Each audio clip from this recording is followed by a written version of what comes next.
Okay, okay, okay, okay, okay, okay, okay, okay, okay, okay, okay, okay. Of Windows 11. Yes, I know my target audience is primarily focused with Apple products, but you know what? I don't care because I know for a darn fact everybody, even Apple users, will encounter a Windows computer at work, at school, and etc. And I recently personally purchased a Windows gaming computer, a gaming laptop, just to play some modern games. Now this is the new Windows taskbar. It's now focused more in the center. If you like to reverse back to it, to the original previous Windows operating system version, you could totally do so. Just pick a blank space, right click, and just go into the settings right here. And go ahead and down click on the taskbar behavior. And here, where it says taskbar alignment, move it back to the left, and there you go. This is all personal preference, of course. Now you may have noticed, whenever you right click on a file, you now have like this new right click menu. This is what Microsoft believes that most user really needs. But if you have to use the old school right click, you can always go down here and just click on show more options, and this will reverse back to the previous familiar right click menu. Now if you ever have to do a presentation with a lot of people and you actually have a lot of icons, I highly recommend right clicking in the view section right here on the desktop. Go ahead and just uncheck desktop icons, and now everything's clean, so you can easily present whatever presentation you're trying to present with everybody. Now, pretty cool, I guess somewhat of a gesture, is the ability to shake your window, and it'll close everything else except for the window that you just shook. So in order to enable this unique feature, all you have to do is click on the little Windows icon right here, and then search for your settings. From here, make sure you're in the System tab and scroll down till you see multitasking. From here, just go ahead and turn on title bar window shake. And now, whenever you have multiple windows open up at once, just violently shake the main window you want to work on, and then they all will close down. They're still open, but just minimized. Now, your most efficient way to multitask is when you have all your open windows all organized. If you actually go over this little box icon right next to the X, if you hover over it, it will actually give you different rows to organize your multiple windows you have open. Really do take advantage of this. It's super easy to use. No need to rely on a third party. Now, some of the little shortcut apps you have right here on the taskbar, you may have noticed, some of these are... Okay, we're gonna go out of him because, I don't know, are we going...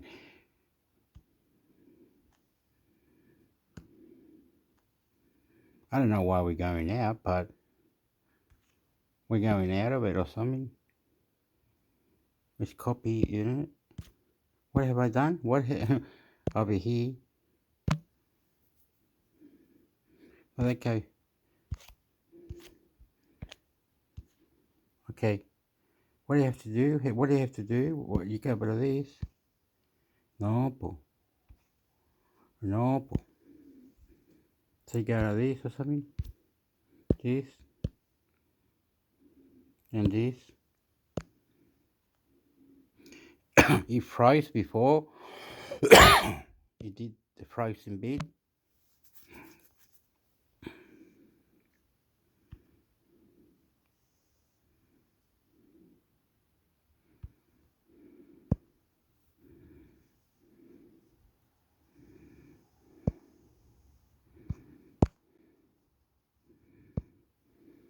Seven hidden Windows 11 features that will make you more productive. Tom's Guide. Home features Windows 7 hidden Windows 11 features that will make you more productive. Image credit, Shutterstock. Windows 11 has been available as a free update for Windows 10 users ever since it launched in October of 2021.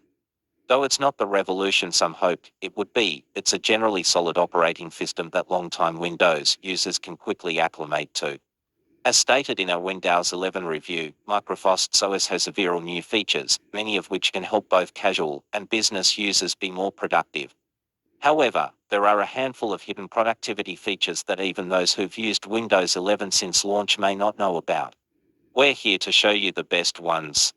Below, you'll find a list of the 7 hidden Windows 11 features that will make you more productive. Focus settings.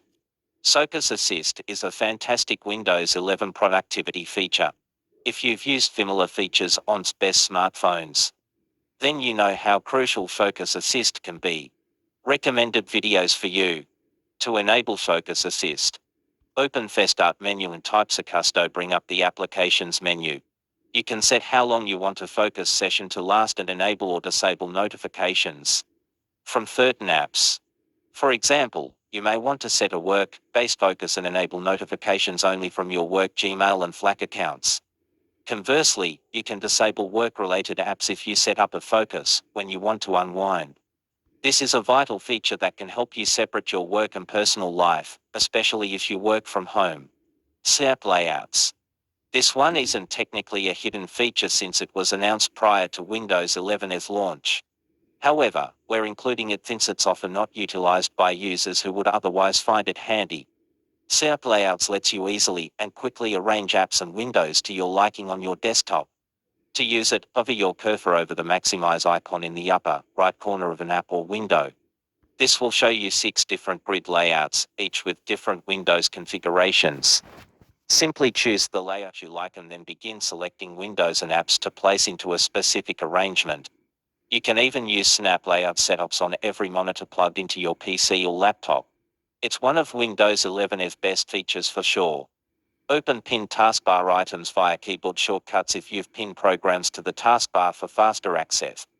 There's a neat keyboard shortcut that can save you even more time. You can bring up a pin program by pressing Q and Aus key plus the number corresponding to the position of the program on the taskbar. For example, pressing Windows +1 will bring up the first item pinned on the taskbar. This shortcut is a game changer for those seeking maximum productivity. Shake to minimize. If you're feeling overwhelmed by all the windows on your desktop, Windows 11 has a neat feature called Shake to minimize that helps you clear away the clutter. This feature isn't on by default. To enable it, go to Settings - System - Multitasking. From there, toggle Title bar Windows Shake on. Afterward, you can minimize all open windows by selecting and shaking the title bar of the one you want to keep open. Closing windows this way can become addictive, so be sure not to go overboard. The point is to improve productivity, not hamper it. Voice to text. Voice typing or voice to text is a great feature that many don't know Windows 11 supports. To enable voice typing, press Windows +H, click on the mic icon in the menu and simply start talking. This feature is so accurate that I actually wrote or spoke this entry with voice typing. I'm surprised Microsoft didn't advertise this feature, since it's one of the handiest and coolest in Windows 11. Dynamic refresh rate. If you have a monitor or monitors with a high refresh rate, then this is a hidden feature you'll want to turn on the instant you finish reading this entry. To enable dynamic refresh rate, go to Settings - System - Display, then scroll down to Opens Display. Here, you can choose from any of the available refresh rates in the drop-down menu in the bottom right-hand corner. This will make navigating Windows 11 feel much smoother. If you can't make sense of the new context menu or simply prefer the old one, you can still easily access it. Right-click on the desktop to bring up the existing context menu, which has a smattering of options. By clicking on Show More Options, you'll be treated to the one you remember. You can also access this menu by pressing Shift + S10 on your keyboard. Next, this new Windows 11 voice access feature is a game changer for how I work. Today's best Microsoft Surface Pro 8 deals. Get instant access to breaking news, the hottest reviews, great deals and helpful tips.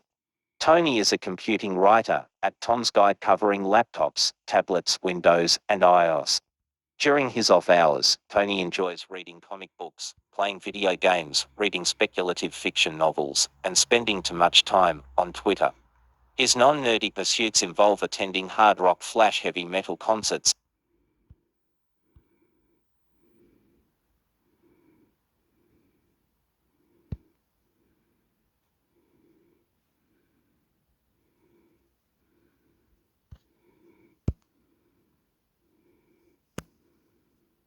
the 7 best new Windows 11 features Tom's Guide.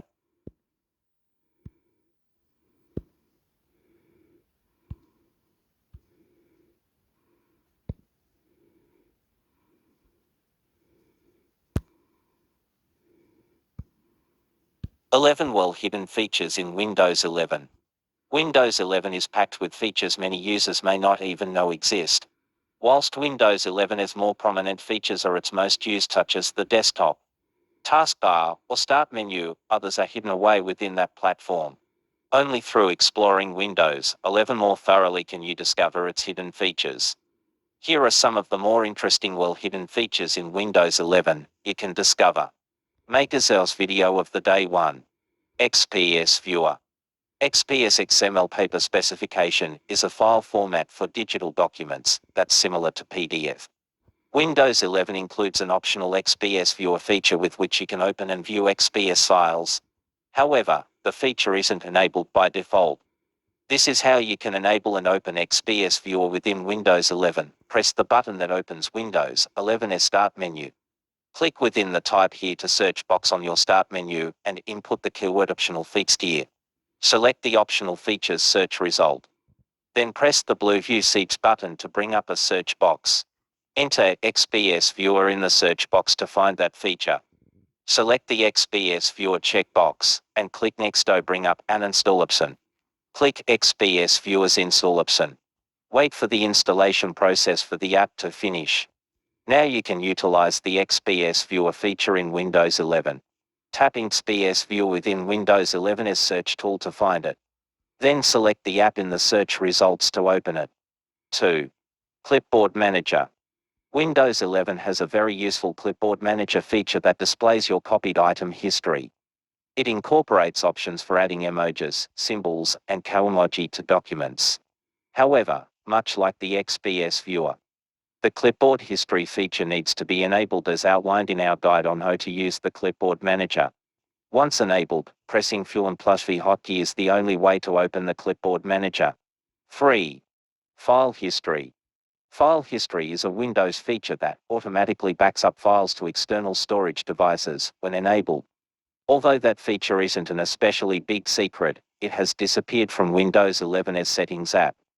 Therefore, File History is now only accessible within the Control Panel, which Microsoft seemingly tries its best to conceal from users. You can turn on File History from the Control Panel as follows. Click the magnifying glass by Windows 11's Start button. Type Control Panel inside the text box, and select its search result. Click the Control Panel's View by menu, and select Select Icon option there. Select File History to open that applet. Then you can click on to activate the feature. 4. Steps Recorder. Steps Recorder is a small, pre-installed, and relatively unknown Windows app that records users' actions with image slideshows. Each recorded step is automatically captured with a screenshot displayed in a slideshow. Users can show their recorded step recorder slideshows to software support services. Steps Recorder is hidden away within the Windows Tools folder. There isn't any direct Start menu shortcut for accessing it, but you can open its folder from there. The best way to open Steps Recorder is to enter the app's name within Windows 11's search box Win+. 5. Voice Typing. Windows 11 voice typing feature enables users to input text by speaking into their microphones. You'll need to have your PC's microphone enabled to use it. Pressing F+H hotkey is the only way to activate the voice typing feature. Our guide on how to start voice typing on Windows 11 provides all the details on how to utilize that hidden feature. 6. The Hardware and Devices Troubleshooter. It's surprising the Hardware and Devices Troubleshooter for resolving general hardware-related issues is no longer available in Windows 11's Settings app. Yet, that doesn't mean the Hardware and Devices Troubleshooter no longer exists. You can still access that hidden troubleshooter by executing a command for it like this. Find command prompt by entering active search phrase in the Start menu's Type Here box. Click command prompt inside your search tool to open the window for it. Input this command for opening Hardware and Devices Troubleshooter, msdt.exe device agnostic. Press Enter to view Windows 11's hidden Hardware and Devices Troubleshooter feature. msconfig system configuration is a useful utility for configuring Windows boot settings. It's especially handy for disabling all third-party startup programs and services. You can also open other utilities from its Tools tab. Yet, Windows 11 doesn't include any shortcuts for msconfig on its Start menu, Power User menu, Desktop, or Taskbar. Nor is there any hotkey you can press for opening system configuration. It's another of those utilities buried within the Windows Tools folder. You can find and open the system configuration window by entering sconfig within Windows Search. 8. Windows Package Manager Wingit. Windows Package Manager, otherwise known as Wingit, is a command prompt tool with which you can both batch install and uninstall software. Because it's a command tool, it's not visible within Windows 11 FUO. However, you can use it by entering Wingit command in the command prompt and pressing Enter. Our Windows Package Manager article includes detailed guidelines for how to utilize Wingit. Windows 11 N and Kana special editions of Microsoft's desktop OS distributed in certain European countries and Korea. Those editions lack some media features included in standard Windows editions. The Windows Media Player app for playing music and video is a hidden, optional feature in Windows 11 N and KN. Therefore, Windows 11 N and KN users need to enable Windows Media Player like XPS Viewer. To do so, open the window for adding optional features as outlined for the first 4 steps of installing the XPS Viewer above. Then you'll need to search for and select Windows Media Player within the Add an Optional Feature box. Even in standard Windows 11 editions, Windows Media Player is quite well hidden, even the Start menu doesn't include it. The best way to find it is to enter Windows Media Player into the Windows search box. 10. Taskbar hotkeys for pinned shortcuts and minimized windows. The taskbar has an invisible hotkey feature for opening pinned shortcuts and minimized windows. You can press Win combined with its corresponding number on the taskbar to open pinned shortcuts or minimize software. For example, pressing 1+1 will open the pinned shortcut furthest left on your taskbar, probably File Explorer. Pressing 1+2 will open the next one along the bar, and so on. 11. The old Volume Mixer Windows 11's Settings app includes volume mixer settings with which you can configure sound levels for specific apps. However, the old Volume Mixer from Windows 10 is still an accessible, albeit hidden, feature in Microsoft's latest desktop platform. You can open the old Volume Mixer feature with run as follows: press 1+X to open the Winks menu. Click Ferrune option to access that accessories command dialog. Input fevnvol.extra command.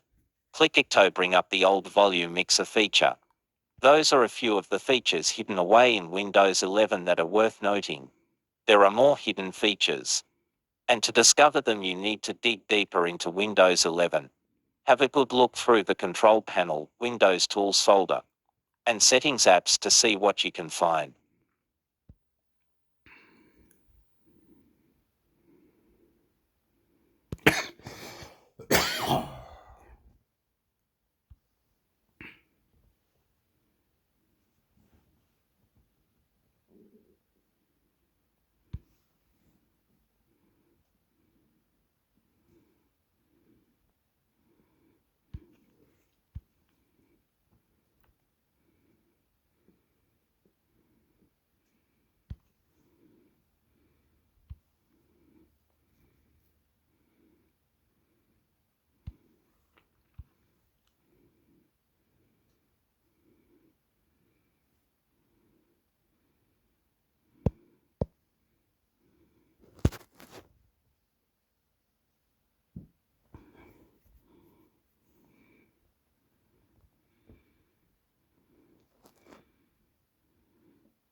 Is Trend Micro's Cleaner 1 Pro the best PC cleaner? Is your PC having performance issues, acting up, or suffering from space problems, preventing you from installing new apps or saving files? Are you urgently needing to clean up your system to make space for new software or improve its speed? Such performance-related issues can be caused by a number of things, including clutter and poor maintenance, which can easily be resolved with reliable PC cleaner software. We are reliant on PCs and laptops for more than just work. Our computers have become one of the main forces of entertainment for us. We use them to safekeep memories in the form of pictures and videos, and lots more. If your computer is not running optimally, several potential reasons are poor maintenance and lack of a proper file organizer are the most frequent. Now that most of us have to work from home, our laptops and personal computers have to bear even more stress. We now use them for professional tasks, as well as handling personal files, which can have a negative impact on the device's performance. You might be using a high-powered machine with high-performance specs, but it is essential to remember that even the best computers intended for consumer use have limitations. Every computer requires maintenance and optimization to ensure that it's running at its full potential. Despite Mac computers' high reliability and power, these systems also need proper file management and organization to keep them clutter-free and to work optimally. When you use your Mac computer for different purposes, personal, professional, leisure, and more, large files, high amounts of stored data, and tons of apps can quickly accumulate and cause system slowdowns and freezing problems. This calls for a cleanup app such as Trend Micro's Cleaner 1 Pro to keep things organized, so you can use your laptop and other devices without worrying. So, what is Trend Micro Cleaner 1 Pro? What does it do? And why should you choose it over the other choices available on the market? Today's blog aims to give you the answers to all these questions and more, so you can make an informed choice for your PC's optimization and cleanup needs. What is Cleaner 1 Pro? To keep your computer in a tip-top, well-organized, and optimized state, you will need the help of reliable software, like Trend Micro's Cleaner 1 Pro. Simply put, an optimized system faces little to no performance issues and glitches, because the data stored on the device has been adequately compartmentalized and managed to make sure that it does not hamper the computer's performance. Files and apps are easy to find.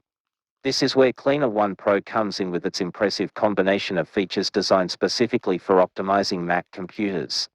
The intelligent Mac Cleaner software will help you keep your system in great shape by clearing junk files, managing complex data, organizing browsing history, staying on top of cookie management, and many other helpful functions.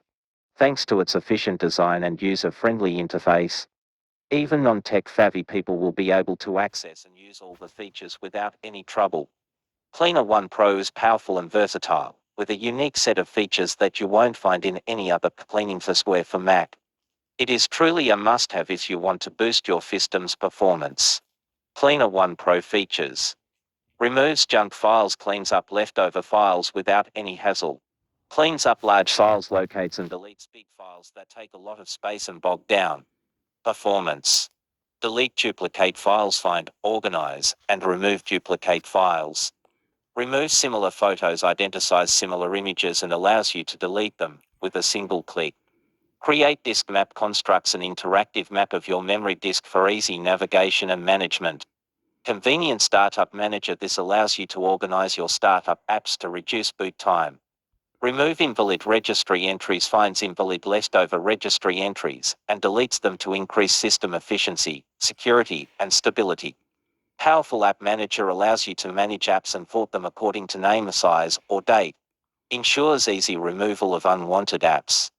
Easy Access Toolbar for Mac gives you easy access to performance indicators of your Mac by analyzing CPU, network, and memory usage. It allows easy, one-click cleanup of junk files. Efficient file shredder for Mac, an easy, secure, and efficient function that removes leftover files from the trash or deleted apps. Safe Erase setting ensures deleted files are unrecoverable. Junk files. When we overuse our computers, it tends to create a lot of junk data and files, which, if left unchecked, will slow down the system. Mostly, we are unaware of how much useless data we have accumulated and tend to learn the hard way when performance issues come up or the system freezes. Trend Micro's Cleaner 1 Pro Junk Files Removal feature makes easy work of addressing data clutter and file disorganization. It identifies and deletes unnoticed, trash, incomplete files, as well as those left behind from an uninstalled app.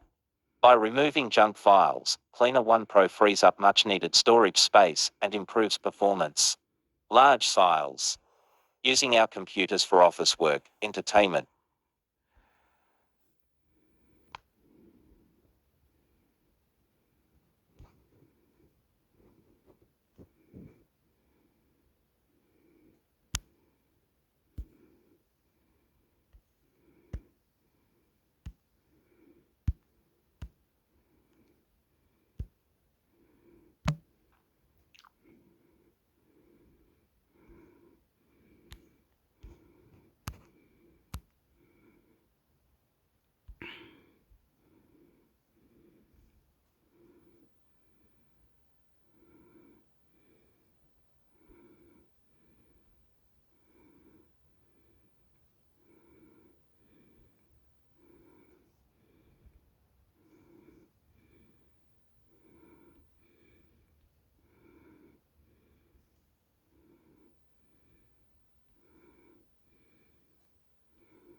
What is a browser? A browser is your window to the internet. It's where you access your search engine, stream your favorite shows, read. Windows has some powerful built-in utilities that can help you really solve a lot of your computer issues and make your computer life a lot easier. These works on Windows 10 and Windows 11, so let's get started. So your computer seems to be behaving perfectly fine, then all of a sudden, out of the blue, something goes wrong. And as you try to work out what's happening, it magically fixes itself. Don't you just hate that? So this tool is an absolute must to work out what's going on. Back to our Windows search we go, and this time we're going to type there Control Panel. You'll see this little app, click on that. When that pops up, we're going to go into System and Security. Click on that. And over here, we're going to go to Security and Maintenance. And once we clicked on that, under Maintenance, click the little drop-down arrow, and you'll see View Reliability History. What an awesome tool that's hardly been used, because look at what it gives you. You can click on any day with a little X, and it will tell you there's a critical event that happened. This particular software stopped working. The little I is information. It's just basically going to give you some information when things were updated. The exclamation marks are some warning stuff, and you can click on View Technical Details to see the issue. So use this report to find out which software is causing issues on your computer. Did you know that Windows has a built-in tool that allows you to perform specific tasks when something happens? I use this to automatically optimize my Wi-Fi and internet connection, so feel free to steal my script for your network. In Windows, go down to the search and then type this Task Scheduler, and you'll see this app that pops up. Simply click on that. Don't get a fright with this particular screen. We want to go to the left-hand side, right-click on the folder, and then choose New Folder. We're going to give it a name called My Tasks. I want to keep my automatic task away from what the computer is currently doing. Now head over to the right-hand side, and we're going to click on Create Basic Task. Let's create a new task, and this one is going to be my network hygiene task. This is the one you're going to steal from me. When do I want this thing to run? I want this thing to run daily. Well, when? I want to run it at 1 in the morning, and I want to run it every single day. What program is it going to start? Well, watch this. So now we have to write a little program. Go down into search, and then type there Notepad. Now, under Notepad, simply paste the lines that will be in the description. The first one releases your IP address from your computer. And second line, it's the timer. Just gives a little break between releasing your IP and the next task, which is basically IP config renew. Give me a new IP address from my router, and then another break, and then IP config flush DNS. I want to get rid of the DNS entries that I have and get fresh new ones. Okay, now this is the important bit. Click on File. Click on Save As. Choose a location on your computer. Now you have to do this. Under Save Type, change it to all types. And under the file name, here you can give it any name, but it needs to have a .bat as the extension, .bat, which is basically a batch file. Once we've done that, what we're going to do is click on Save, go back into my task and go browse for it. And there it is on my computer in that particular location. There is my network. I'm going to double click on that, click on Next, click on Finish. Now every day at 1 o'clock in the morning, this is going to run my scripts. So that script is simple and effective way to keep your network connection nice and fresh. Now there are more commands that you can use. Let me know in the comments if you want me to make a video about that. If your computer is still running slow or has become all of a sudden unresponsive, a lot of people simply reboot their computer and then the issues goes away. But you may not need to do this when you can simply kill the application that's causing the issue. Now this has been around for a long time, super useful. Right click on your taskbar and choose Task Manager, or Control, Shift, and Escape, and that will automatically bring up the Task Manager. That's important because in Windows 11, you cannot access it from the taskbar for some reason. Now, what this does for those who've never used this before, it tells you, hey, what's going on my computer? What's running right now? What's eating up my memory? And I can see here, Chrome is eating up, 3 gigs of memory? What's going on? So many windows open, I can go and investigate it. If any app stops responding and doesn't work, go into the taskbar, right-click on it, and then choose End Tasks. All of this is going to help with your computer's performance. You can see that by clicking on Performance at the top. And here you can see a nice graph of my Ethernet, what's going on there, my CPU, my memory. I can click into each one, looking for anomalies, looking for major spikes. Now click at the top, click on Startup. And here you can see all the applications, who published them and what the status is. These are the stuff that loads automatically when you start up your computer. I don't need all the stuff to load. So what I can do is select the individual applications. For example, here is Skype. Why is that running when I switch on my computer? All I need to do is right click on that and then choose disable. If I disabled something by mistake, no problem. Right click on it and then choose enable. So there you can reverse anything that you do. Our power tip over here, you see Windows Explorer, sometimes this becomes non-responsive. Let me simulate that. I'm going to right click on that, I'm going to choose end task, and look what happens. No taskbar, desktop disappears. What's going on? It happens, don't panic, because in your taskbar, what you can do is click on file, click on run new task, and then simply type there Explorer. Once you do that, and then you press enter or OK, guess what it does? Launches the Explorer and everything is back to normal. That is pretty good to know. If you saw my last Windows videos, you know all about the kernel and apps that are constantly running in memory. But how do you check if there's nothing wrong with your computer's memory? Simple, just run this tool.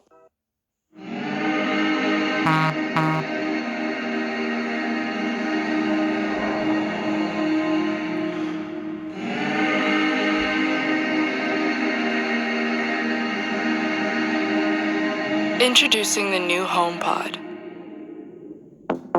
A powerful high excursion woofer and beamforming tweeters create room-filling sound.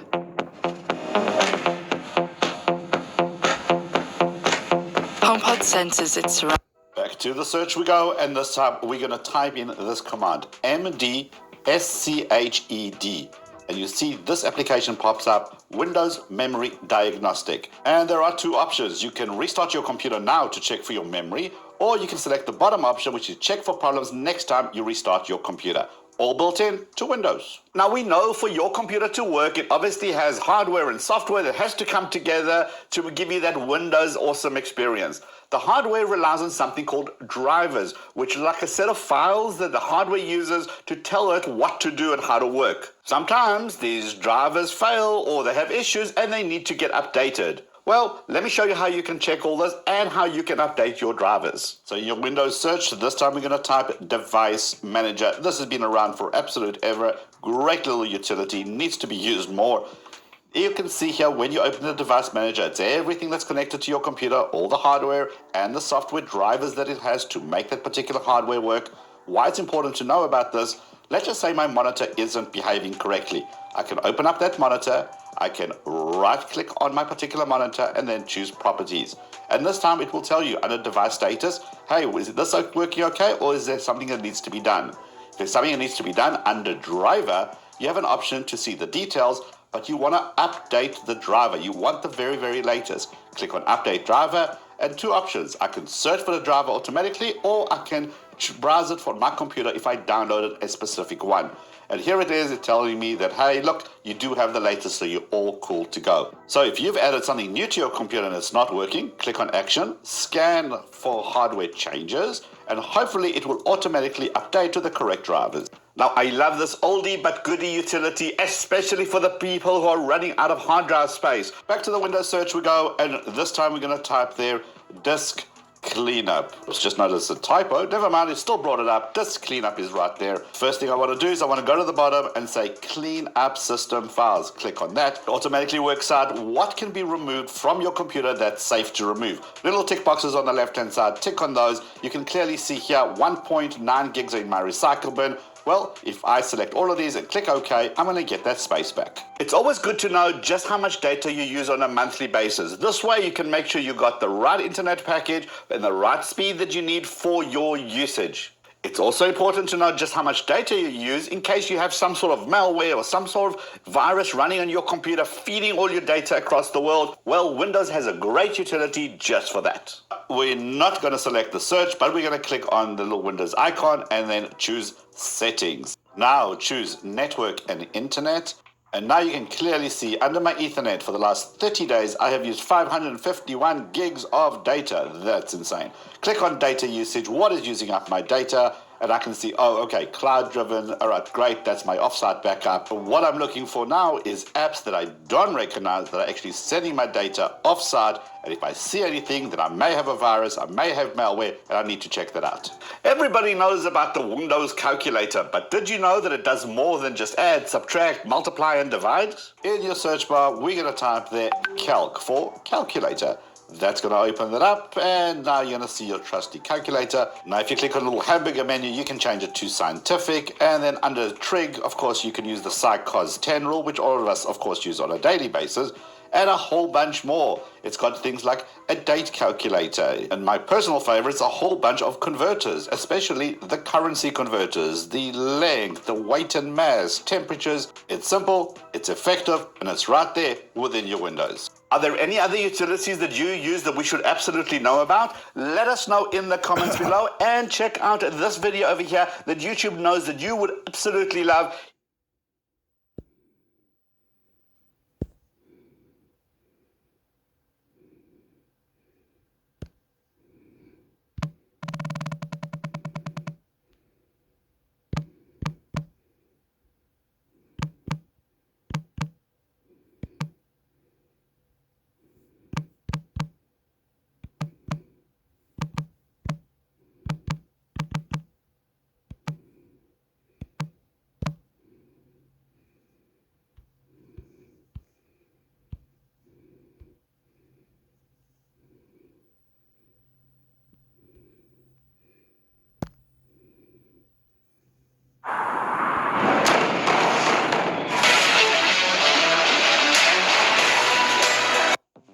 Since upgrading to Windows 11, many users have reported that their computer is slower and suffering lag in many of the programs they use and games that they play.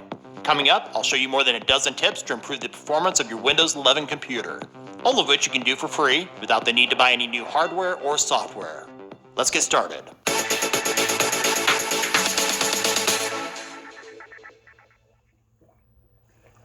For this tip and the others coming up, we'll be starting here on the desktop screen. While the visual effects and animations do make Windows 11 look better, they do use up system resources, making your computer slower. First, let's turn off those transparency effects that are used in the Start menu and taskbar. To do that, open the Settings app.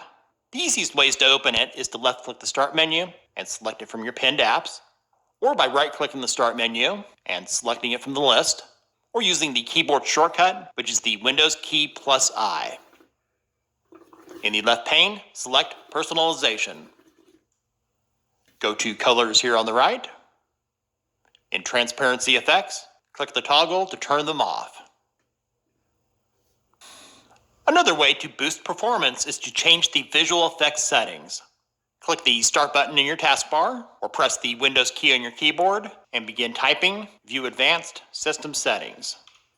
When it appears, select it. When it opens, you should be in the Advanced tab. In the Performance section, click on Settings. Click the circle next to Adjust for Best Performance. You'll see that these are no longer checked. Check the box next to Show Thumbnails instead of icons. And if you don't want your fonts to be blurry, check the box next to Smooth Edges of Screen Fonts. The programs and apps that start when you boot your computer can have a negative impact on performance. To free up resources and improve your boot times, open Settings. In the left pane, select Apps. And here on the right, go to Startup. You can now see everything that is enabled or disabled when your computer boots up. Look for the programs you don't need at startup, and click the toggle for those that are turned on to turn them off. Make sure to only disable those that you're absolutely sure that you won't need at startup. There's a large number of unnecessary programs that run in the background that can create slowdowns or cause your system to lag. To put a stop to them, right-click the Start menu and select Apps and Features. As you can see, there's quite a few here. Go through the list and find the program that you don't want running in the background. And to the right, select the three-dot menu icon. Click Advanced Options. Look for Background Apps Permissions. Click the drop-down menu and select Never.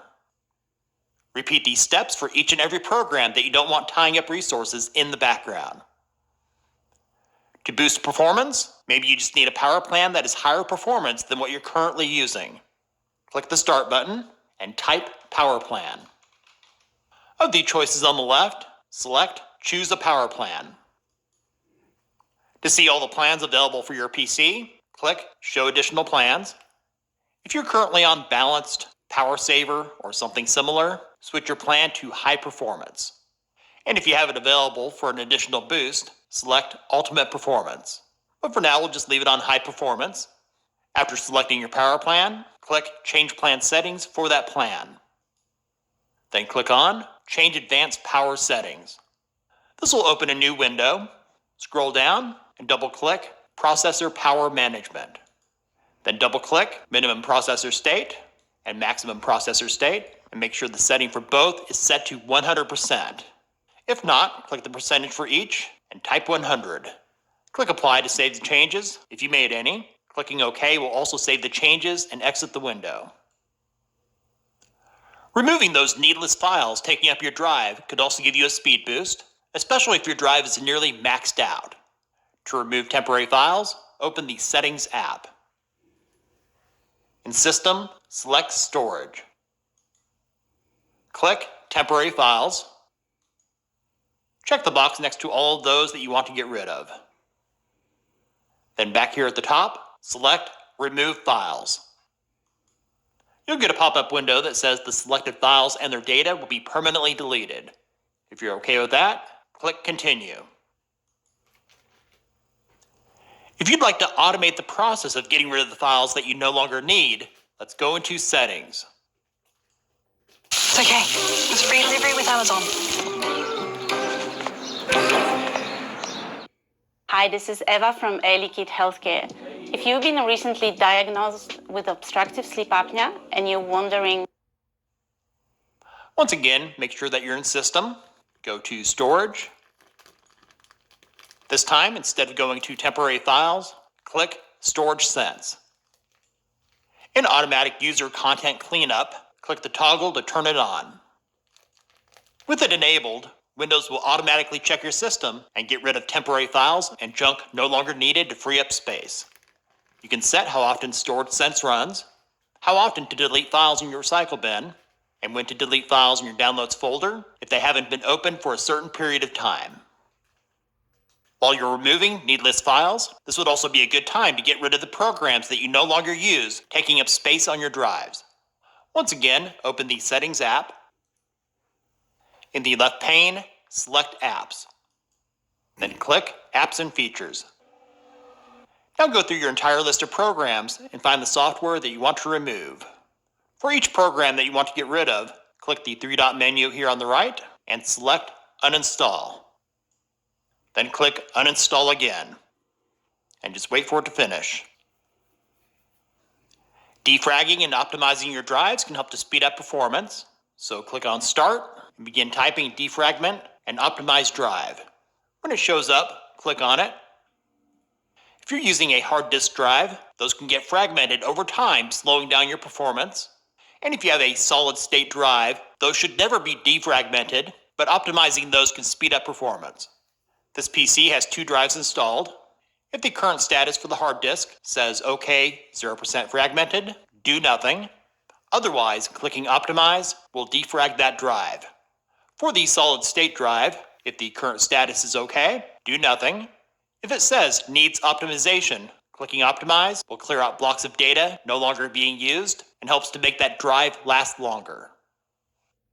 When you reboot your PC, Windows 11 restarts the background apps that were running prior to restarting.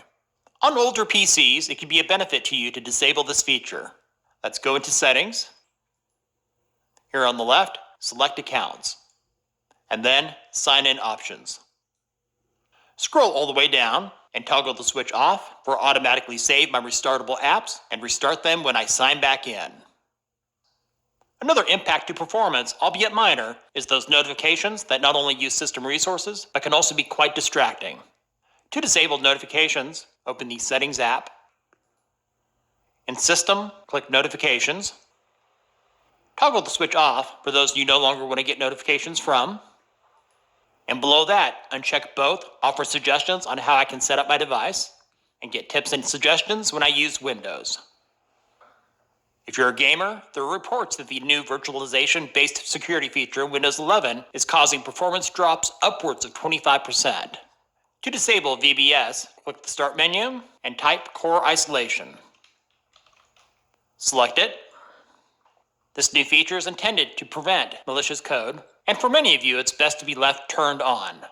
But if you're a gamer wanting the best performance and feel confident about your computer's security, you can turn it off. For those of you who don't play video games on your PC, turning off game mode will speed up your computer. To disable game mode, open Settings. In the left pane, select Gaming. And here on the right, go into game mode. Disabling it will turn off services related to Xbox in the background and stop the game DVR altogether. Many people still believe that third-party antivirus software is still needed on newer Windows operating systems, including Windows 11. The truth is, it's not. For most people, Windows security is all that they would ever need. It's built into Windows and includes Microsoft Defender antivirus. While most third-party security programs can slow down your PC, Microsoft Defender is optimized with protection from viruses and other malware with low system impact.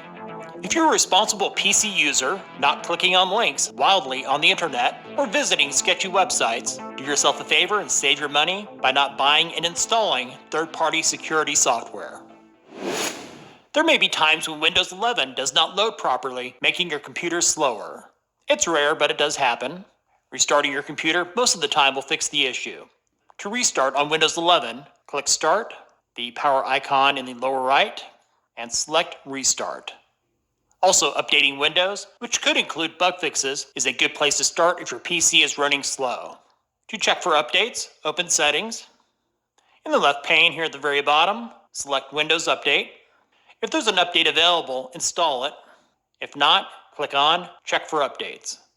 And there might be an update available that can fix your problems. Thanks for watching. Hopefully these tips help to improve the performance of your Windows 11 computer.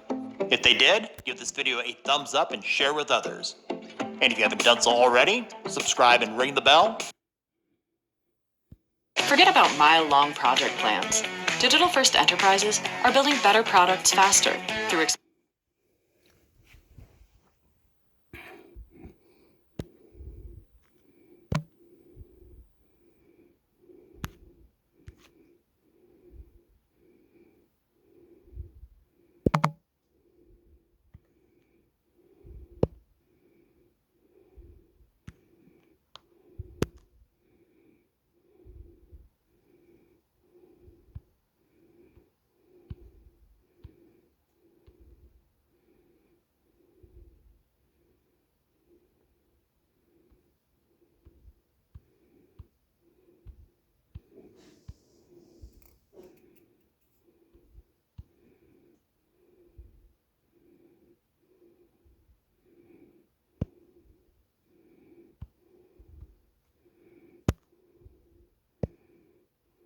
Vumu 2023 latest movies and web series online.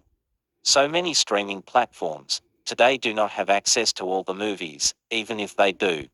The geographical boundaries and permits bind the platforms to display only some of the movies worldwide. So we have a quick solution for you if you want to watch a movie or series and aren't able to on your paid streaming platforms. Bringing to you Vumu TV, one of the reliable websites with access to classic and the newest editions. You can watch the content in HD and do not worry about compromising on quality. Find out all about Vumu, so you can stream endlessly without worrying about not being able to access your favorite content. About Vumu, users can view the newest Hollywood films and TV shows for free online on the unauthorized website, Vumu. Additionally, it offers up-to-date details about a movie, like its plot, actors, release date, IMDb score, and more. It has a built-in video player that allows users to watch movies in 720p for free. The Menu, White Noise, Matilda the Musical by Roald Dahl, and the newest movies like Glass Onion, The Knives Out Mystery, The Banshees of Inisherin, and more recent releases may be found on this page. But on the downside, the website is illegal and isn't permitted in some parts of the world. Website Due to difficulties with copyright infringement, Vumu frequently changes its domain. The website's current URL is vumu.to. For ease of navigation, the homepage includes thumbnails of the newest films and television shows. It also has a dedicated search bar to look up your favorite titles quickly. Additionally, it provides a variety of servers for online movie streaming. Users can watch movies with subtitles because it supports closed captioning. However, it offers free movies and TV shows. Vumu application.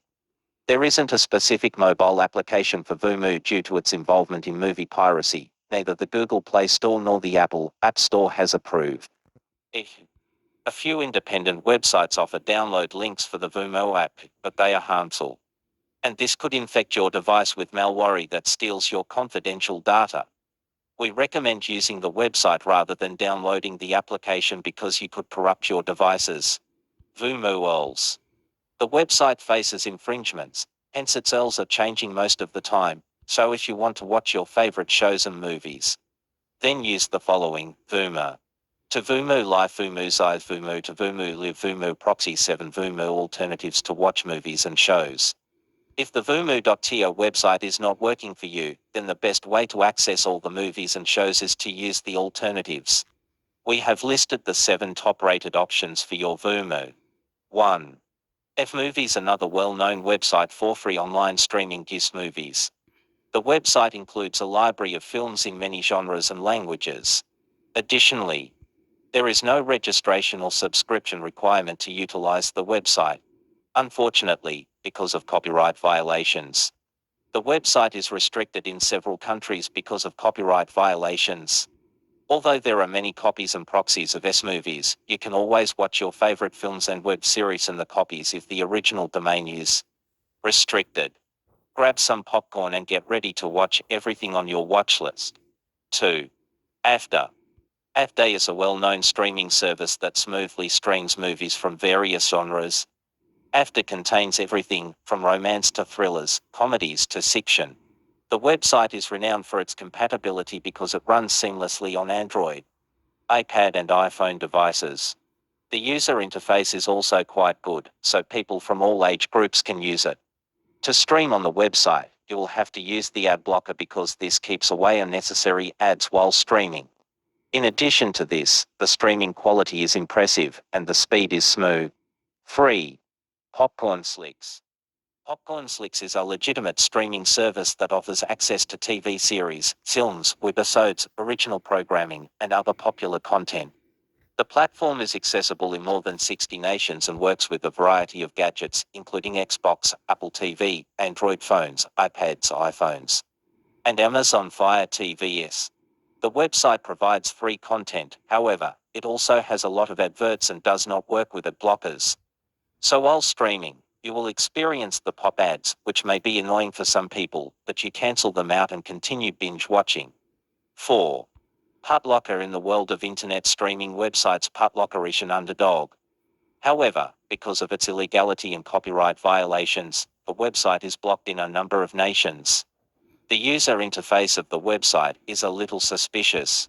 It does, however, provide quick and flawless streaming. There are approximately 50 similar websites with various domain names.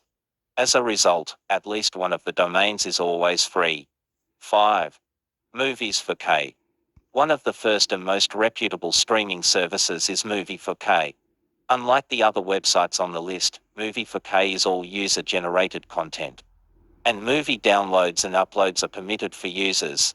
The same creators previously owned a domain with the name Movie 4K. Later, because of copyright concerns, the domain was blocked. A new platform called Movies 4K was created because of an improved version of Movies 4K. The website is cluttered with pop-ups and adverts, which is a drawback. 6. See Movies. See Movies is yet another excellent Vumu option. The website's user interface is outstanding and the user interface has the same feel as any premium software, including Netflix and Amazon Prime Video. The website has an extensive database of new and old movies and TV series. They promise HD streaming that is uninterrupted and smooth. The website is a fantastic alternative to Vumu because it is free to use. 7. Series. The next platform on the list has also had problems with copyright piracy. Series is an established player with a wide selection of films and web series. Series is an exclusive streaming platform, as the name implies. The most recent HD web series can be found on this platform, so you never have to worry about missing an episode. It also has anime series on them for anime fans out there. This platform is the perfect place to binge watch TV series. Facts: where can I watch the series for free? There are a lot of streaming platforms online that allow users to watch their favorite movies and TV series for free. You can binge watch on Putlocker, F-Movies, Yes Movies, and Movies for K. What is better than Vimeo? The alternatives platforms for Vimeo are the following, which you can use to watch your favorite movies: Tubi, Popcorn Slicks, 123 Movies, Putlocker, F-Movies, X-Movies 8, Shope Today. MySlickser. Can you download it from Vimeo? You cannot download movies and TV shows from Vimeo. Instead, you can just watch all the content you want on Vimeo. Type vimeo.to in the search bar of your search engine and then click enter. The website will then appear on your screens. Now, search for the movie or TV show you want to watch. In short, Vimeo is a popular website amongst users who want to binge watch a movie collection without paying a subscription fee. The best part is that it has all the movies, from the newest collection to the classics, and even animated ones. You can check out the website and watch all that you want. But remember, the website is illegal and might only work in some parts of the world. But the best part is we have listed 7 alternatives that you can use if the vimeo.to does not work for you. Read also. Top 15 sites like Movies 7 to watch free movies online. 10 best Oro.to alternatives. What will streaming services bring to Canada in 2022? Here are 5 trends. How to watch Friends on Netflix. How to watch the American Pie movies in order chronologically. How to watch Family Guy on Netflix from anywhere in the world. How to watch the Arrowverse shows in order on Netflix in 2022. Abdul Wahab. Abdul Wahab is a software engineer by profession and a tech geek by nature, having been associated with the tech industry for the last 5 years. He has covered a wide range of tech topics and produced well-researched and engaging content. You will mostly find him reviewing tech products and writing blog posts. Binge watching tech reviews and endlessly reading tech blogs are his favorite hobbies.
Microsoft just furlocked the best Windows 11 audio app, Windows Central.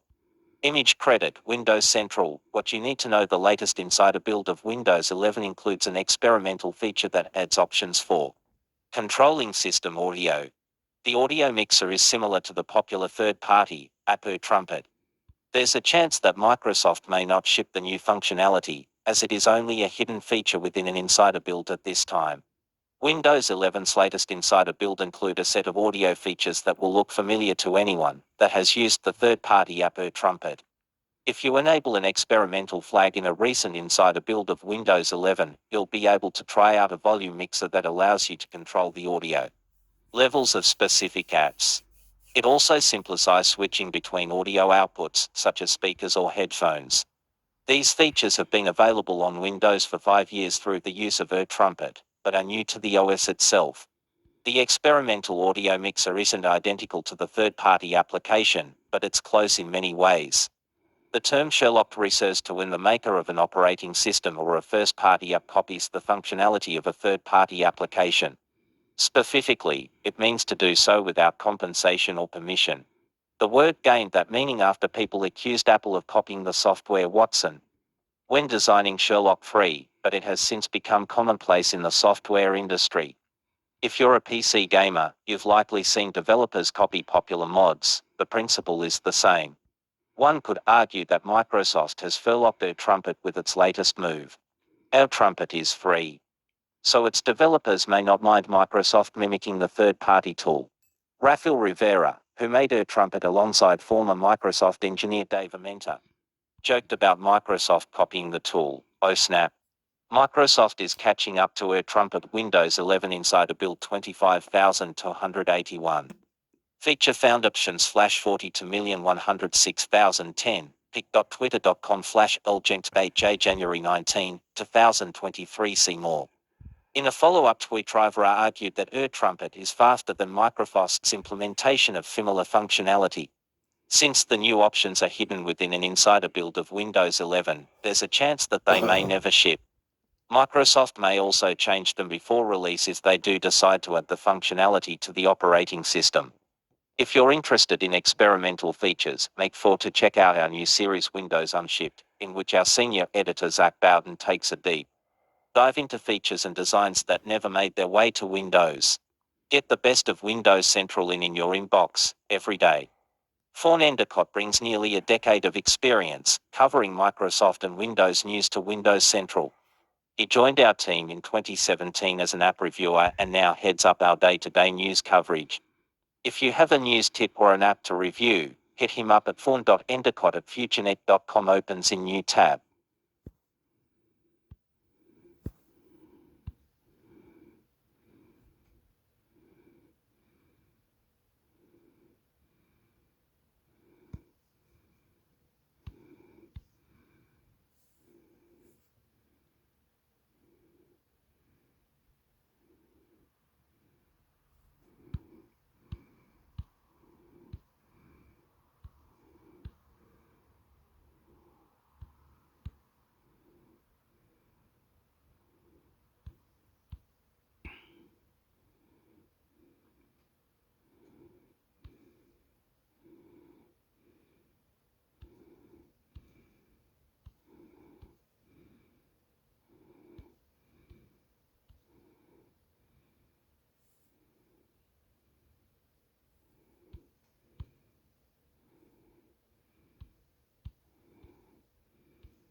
Microsoft CEO Satya Nadella's compensation this year was 96% performance-based. Here's what he earned. Windows Central. Image credit. Microsoft. What you need to know. Microsoft's CEO, Satya Nadella, received just below $55 million worth of compensation in 2022. That marks a 10% increase compared to 2021. 96% of his compensation was performance-based, up from 71% in 2021. Microsoft CEO Satya Nadella for a 10% increase in compensation in 2022 compared to the previous year. Microsoft's proxy statement 2022 broke down a long list of figures, including how much money Nadella would make this year. While the CEO's base salary of $2.5 million is unchanged, his stock awards went up to $40.269 million, up from $33 million in 2021. During fiscal year 2022, we addressed the need to provide ongoing incentives to Mr. Nadler following the February 2021 final vest of long-term performance stock award granted at Mr. Nadler's 2014 promotion to CEO, said Microfost's SEC filing. Mr. Nadler's criticality to Microfost's ongoing success was a regular focus of feedback we received from shareholders, which is consistent with our independent board members' high confidence in Mr. Nadler's exceptional leadership of Microsoft. People on social media have since shared mixed feelings about Nadler's compensation. Recommended videos for you. The filing outlines its pay-for-performance figures. Over 95% of the annual target compensation opportunity for the CEO is performance-based and over 50% for our other named executives. Our annual cash incentive is determined based on pre-established financial targets, 70% for our CEO and 50% for our other named executives, with the other portion determined based on operational performance in three weighted performance categories. The metrics for our performance stock awards are reviewed annually to ensure they reflect key business developments that drive long-term growth. Our performance stock awards (PFAV) include a relative total shareholder return (TSR) modifier to reward significant positive outperformance and reduce rewards for underperformance to align executives and shareholders' long-term interests. At least 70% of target compensation for our named executives was equity-based, with average across all named executives over 80%, providing incentive to drive long-term business success and direct alignment with returns to shareholders. Arguably the most important point here is that over 95% of Microsoft CEO Satya Nadella's compensation is tied to company performance. It's also worth noting that his base salary, while high, is relatively low when compared to his stock awards and other compensation. Get the best of Windows Central in your inbox, every day. Fawn Endicott brings nearly a decade of experience, covering Microsoft and Windows news to Windows Central. He joined our team in 2017 as an app reviewer and now heads up our day-to-day news coverage. If you have a news tip or an app to review, hit him up at fawn.endicott at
AI tools will be built into all Microsoft products, says CEO Satya Nadella. Windows Central. Image credit, future, what you need to know. Microsoft announced the general availability of Azure OpenAI service as part of its partnership with OpenAI. More businesses can now apply for access to GPT-3.5 Codex, Bell 2 and other AI models. Microsoft's chairman and CEO Satya Nadella shared that every product of Microsoft will have some of the same AI capabilities in the future. Microsoft's Azure OpenAI service is now generally available, allowing more businesses to request access to the tool. The expansion, which was headed by Microsoft, opens a new tab early this week, comes as part of the tech giant's ongoing partnership with OpenAI. Microsoft was an early investor in OpenAI, committing $1 billion to it in 2019. The company has since continued to work closely with the growing AI company. Recent reports said that Microsoft is considering an additional $10 billion investment in OpenAI. OpenAI is behind the popular ChatGPT that has appeared in several headlines over the past few months. That chat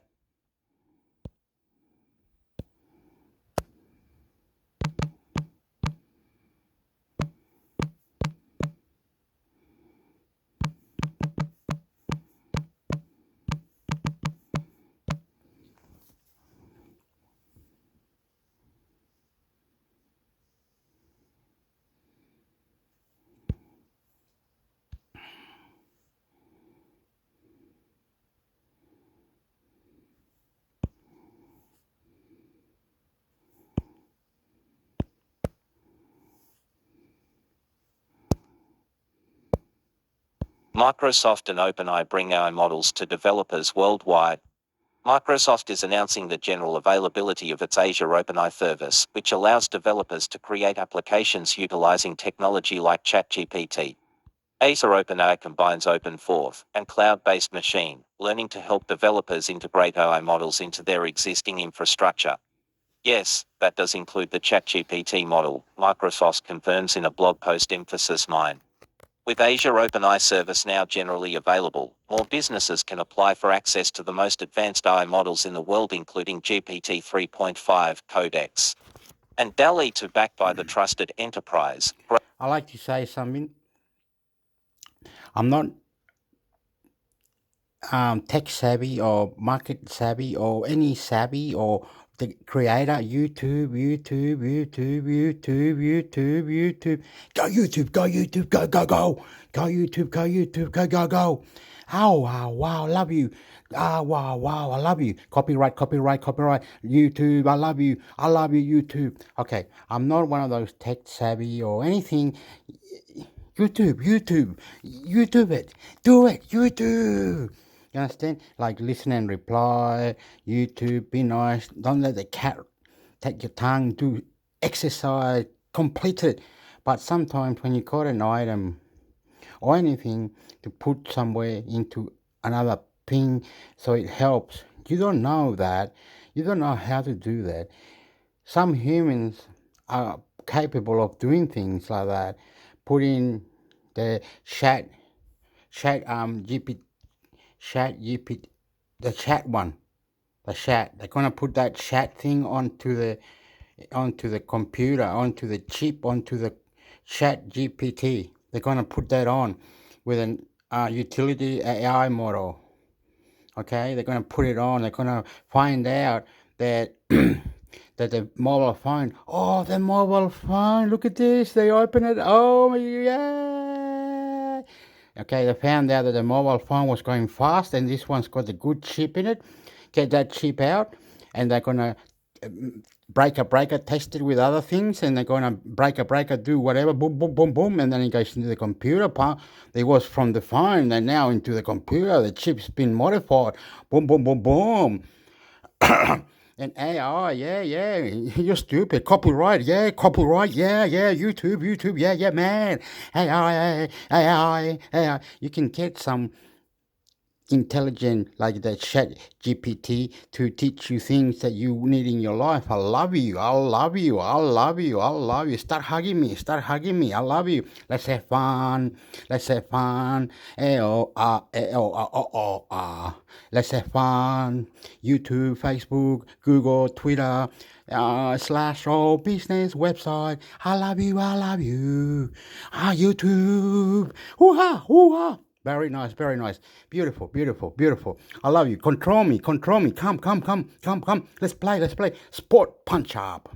Great capabilities and AI-optimized infrastructure of Microsoft Azure. To create cutting-edge applications, customers will also be able to access ChatGPT, a fine-tuned version of GPT 3.5 that has been trained and runs inference on Azure AI infrastructure through Azure OpenAI service soon. OpenAI says it will take what it learns from the current research preview of ChatGPT and make updates before bringing it to Azure. In a tweet, OpenAI confirms the addition of ChatGPT to Microsoft Azure is coming soon. We've learned a lot from the ChatGPT research preview and have been making important updates based on user feedback. ChatGPT will be coming to RP and Microsoft's Azure OpenAI service soon. Sign up for updates here https://tico/7kmvmac. OpenAI at OpenAI January 17, 2023. This move builds on an existing partnership between the two companies, with Microsoft considering the possibility of increasing its investment in OpenAI to the tune of $10 billion.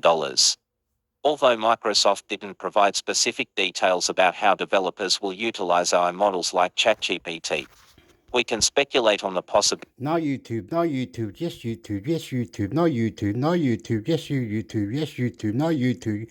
Friendly, user-friendly, schizophrenia, paranoia, guatepolla. I love you. I love you back. Possibilities based intermixhector. Subscribe. on what we know about the two platforms. What is Microsoft Azure? Microsoft Azure is a cloud computing platform for building applications and services through a global network of Microsoft-managed data centers. Services provided by Microsoft Azure include virtual machines, storage, networking, and various tools for developing and deploying software. What can developers do with the Azure OpenAI service? The partnership between OpenAI and Microsoft enables developers to utilize AI models like ChatGPT to build more intelligent and human-like conversational interfaces. Additionally, with Azure's global network and infrastructure, developers can deploy and scale their applications to reach users worldwide. In other words, developers can harness the power of OpenAI's language models to build apps that run on the same service Microsoft uses to power its own products. What does this mean for marketers? What this move means for marketers largely depends on what developers decide to do with OpenAI's language models. A recent search engine journal article lists various ways so professionals and marketers already use OpenAI's ChatGPT model. This will give you an idea of what's possible with the technology. The broad availability of Microsoft's Azure OpenAI service is a major step forward in the field of natural language processing and conversational AI. By making this service broadly available, Microsoft hopes companies will continue to innovate and develop solutions for businesses that weren't possible until now. This launch is a testament to Microsoft's commitment to creating more intelligent computing solutions. During a panel at the World Economic Forum this week, Microsoft Chief Executive Satya Nadella says OpenAI's capabilities will soon be integrated into all the company's products. Moreover, Microsoft is committed to the responsible use of AI, saying developers are expected to abide by a set of principles while using the service. Forces Microsoft. The Wall Street Journal.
Gregory Barber Wired.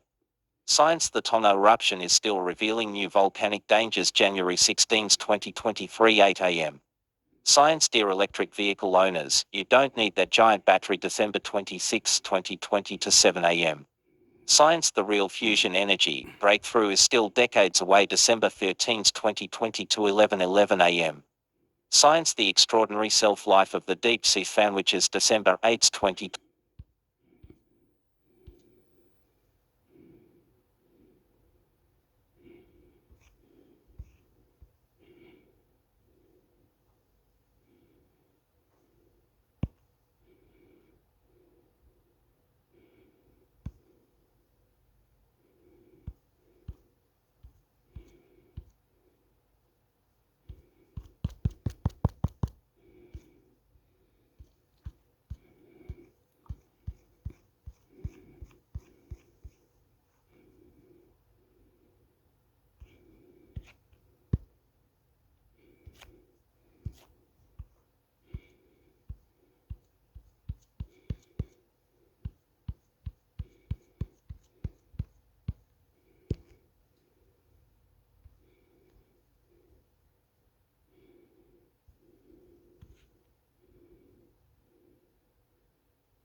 the battery that never gets flat-wired. Humans are complex machines, with moving parts that bend, squish, stretch, flow, quiver, and beat. Scientists are now plugging into these energy forces to solve a common problem afflicting sensors, wearables, and implanted medical devices, the dreaded flat battery.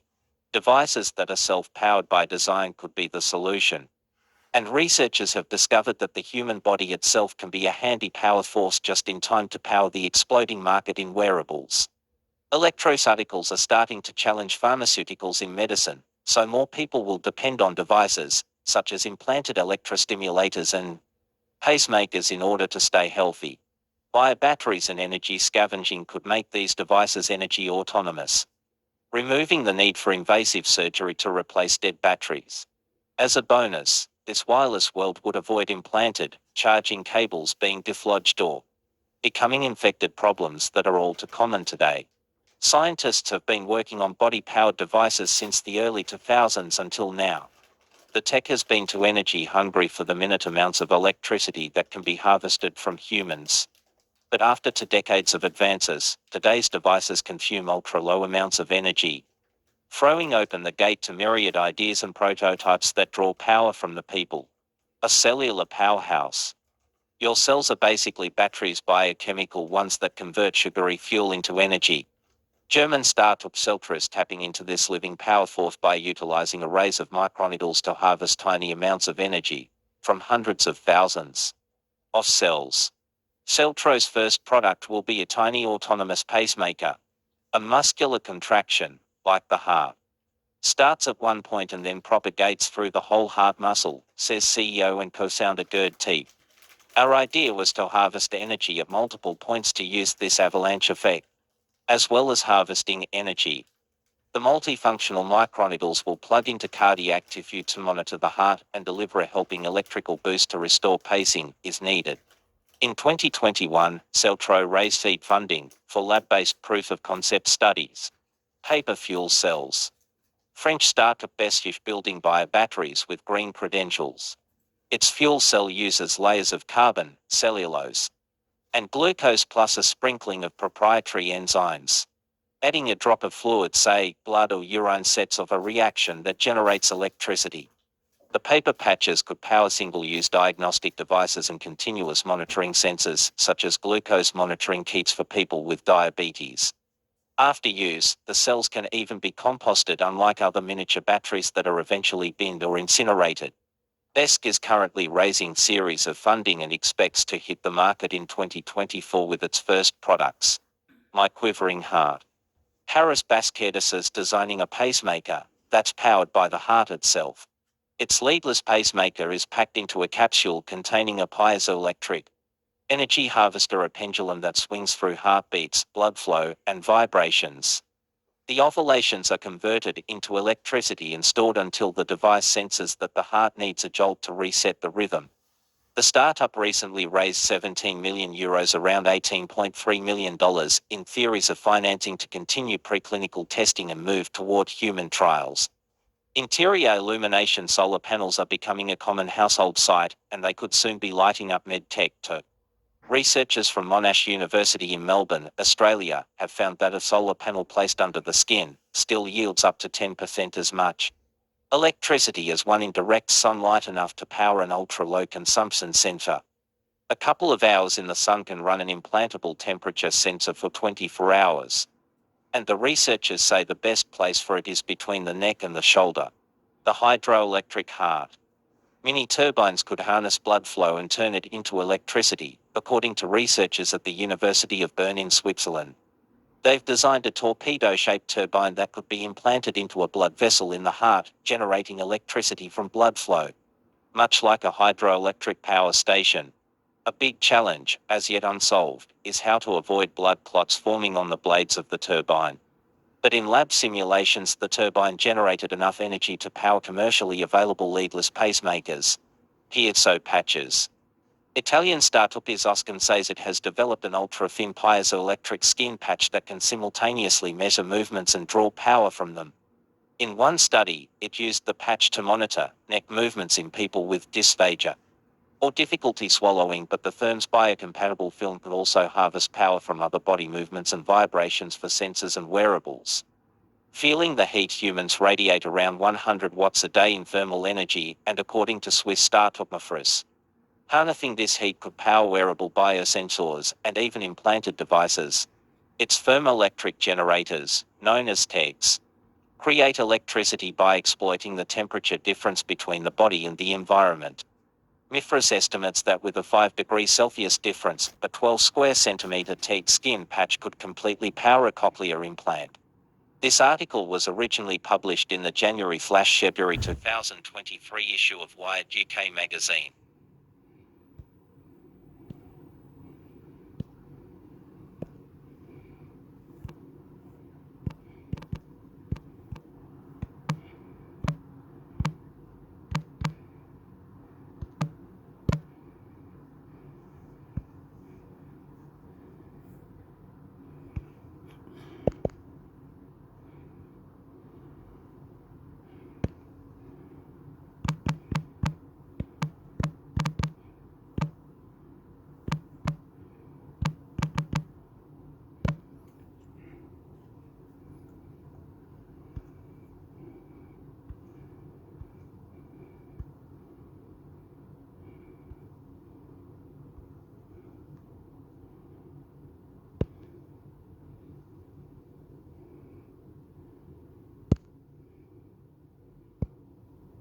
Ancient Aliens Wikipedia.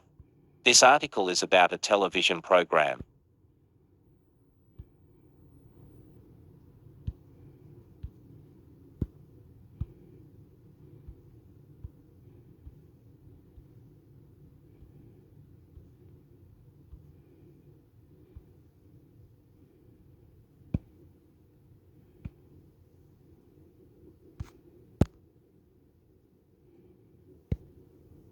Mesopotamia Wikipedia. The two rivers redirects here. For other users, Sheetwo Rivers Mesopotamia is a historical region of Western Asia situated within Tigris-Euphrates River system in the northern part of Fertile Crescent.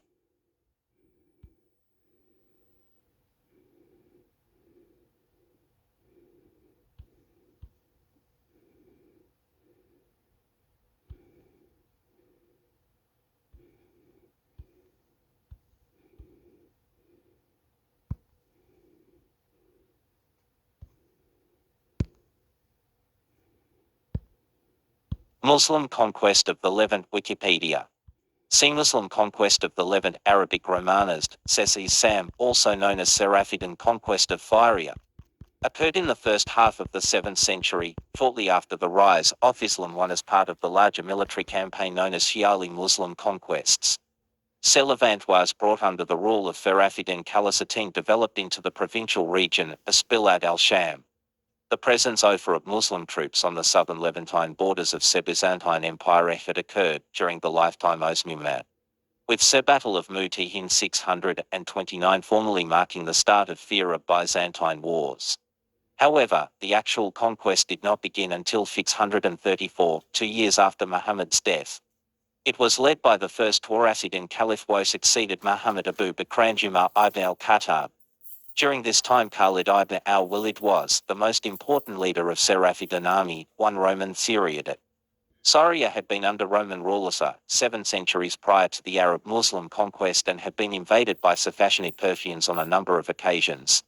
During the 3rd, 6th and 7th centuries, it had also been subject to raids by the Fashanids Arab allies, Seleucids during Thurman period. Beginning after the fall of Jerusalem in the year 70, the entire region Judea Samaria and Galilee was renamed Palestina. Subdivided into dioceses I and III, the Romans also renamed an area of land including Vinge of Finite and the west coast of the Arabian Peninsula as Palestina Faluteris, sometimes called Palestina Palestina Tertia. Part of the area was ruled by the Arab vassal state of Figarfanidzasimakos for during Celestov Thuram and Persian wars, beginning in 603. Persians under Khosrau had succeeded in occupying Syria, Palestine and Egypt for over a decade before being forced by the victories over Heraclius to conclude the Peace of 628-5. Thus, on the eve of the Muslim conquests, the Romans, or Byzantines as modern Western historians conventionally refer to Romans of this period, were still in the process of rebuilding their authority in these territories, which in some areas had been lost to them for almost 20 years. 5. Politically, the Syrian region consisted of two provinces. Pharia proper stretched from Antioch and Aleppo in the north to the top of Phoenix Sea. To the west and south of the Dead Sea lay the province of Palestine.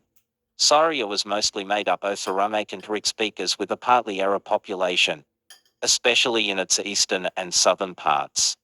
Arabs of Syria were people of no consequence until the migration of the powerful Barsanid tribe from Amento, Syria, who converted to Christianity and thereafter ruled a semi-autonomous state with their own king under Roman vassalage. The Ghassanid dynasty became one of the honored princely dynasties of the empire, with the Ghassanid king ruling over the Arabs in Jordan and southern Syria from his capital at Bofra. The last of the Ghassanid kings, who ruled at the time of the Muslim invasion, was Jabal ibn al-Ayyam. The Byzantine Emperor Heraclius, after recapturing Syria from Safassanians, set up new defense lines from Bazato, the south end of the Dead Sea. These lines were only designed to protect communications from bandits, and the bulk of the Byzantine defences were concentrated in northern Syria facing the traditional shows, the Fashionid Persians. The drawback of this defense line was that it enabled Sea Muslims, advancing from the desert in the south, to reach as far north as Gaza before meeting regular Byzantine troops. The 7th century was a time of rapid military change in the Byzantine Empire. The empire was certainly not in a state of collapse when it faced the new challenge from Arabia after being exhausted by recent Roman-Persian wars, but utterly failed to tackle the challenge effectively fixed demographics of Roman period. Prior to the Muslim conquest, the demographic structure of Selavant was made up of a population base which included Jews, Samaritans, Arameans, Arabs and Greeks. During the 2nd century, Aramic started to replace the previously spoken Semitic languages throughout the region, incorporating local features from previous local languages such as Phoenician and Dakkadian. Koine Greek was spoken in Hellenist urban centers and coastal cities, while Latin was fully spoken as a language only in Roman. Arabic was also spoken inland, and Arabs formed a significant portion of the populations. In Petra Bosrand 1 in the south, Palmyra and Sain the center, and Kinafran and Aleppo in the north. Rise of the Chalcidiid. Military confrontations with the Byzantine Empire began during the lifetime of Muhammad. The Battle of Muta was fought in September 629 near the village of Mata, east of the Jordan River in Karak Governorate, between the forces of the Islamic Prophet Muhammad and forces of the Byzantine Empire and their Arab Christian Hashemite vassals. In Islamic historical forces, the battle is usually described as the Muslims' attempt to take retribution against the Ghassanid faster. A Ghassanid official executed Muhammad's emissary who was en route to Basra. During the battle, the Muslim army was routed after 3 Muslim leaders were killed. The command was given to Khalid ibn al-Walid, and he succeeded in saving the rest of the forces. The surviving Muslim forces retreated to Medina. After the farewell pilgrimage in 632, Muhammad appointed Usama ibn Zayd as the commander of an expeditionary force which was to invade the region of Balkan, the Byzantine Empire. This expedition was known as the Expedition of Usama bin Zayd, and its stated aim was to avenge the Muslim losses at the Battle of Muta, in which Usama's father and Muhammad's former adopted son Zayd ibn Harithah had been killed. 10. Usama's expedition in June 632 was successful, and his army was the first Muslim force to successfully invade and raid Byzantine territory. Muhammadid in June 632. And Abu Bakr was appointed Khalisan political successor at Medina. Soon after Abu Bakr's succession, several Arab tribes revolted against him in Ferida Wars, Arabic for the Wars of Apostasy. The campaign of the apostasy was fought and completed during the 11th year of the Hijri. The year 12 Hijri dawned on the 18th of March 633, with Arabia united under the central authority of the Caliphs of Medina. Whether Abu Bakr intended a full-out imperial conquest or not is hard to say. He did, however, set in motion a historical trajectory that in just a few short decades would lead to one of the largest empires in history. Starting with the confrontation with the Persian Empire under the general Khalid ibn al-Walid, expedition to Syria. Map detailing receiving Chalcidi's invasion of the Levant. After successful campaigns against the Fashinids and the ensuing conquest of Syria, Khalid established his stronghold in Iraq. While engaged with Fashinid forces, he also confronted the Ghassanids, Arab clients of the Byzantines. Medinafern recruited tribal contingents from all over Syria Peninsula. Only those who had rebelled during the Ridda Wars were excluded from the summons and remained excluded from receiving armies until 636. When Khalid Marcel fought of manpower for Seb Battle of Yarmouk and Seb Battle of Al-Qadafiyah. The tradition of raising armies from tribal contingents remained in use until 636, when Khalid Umar organized the army as a state department. Abu Bakr organized the army into 4 corps, each with its own commander and objective. Amid al-Ayaz, objective of Palestine. Move 1 al Trout, then across Valley of Arabah. Yazid ibn Abu Sufyan, objective Damascus. Move on to Beirut.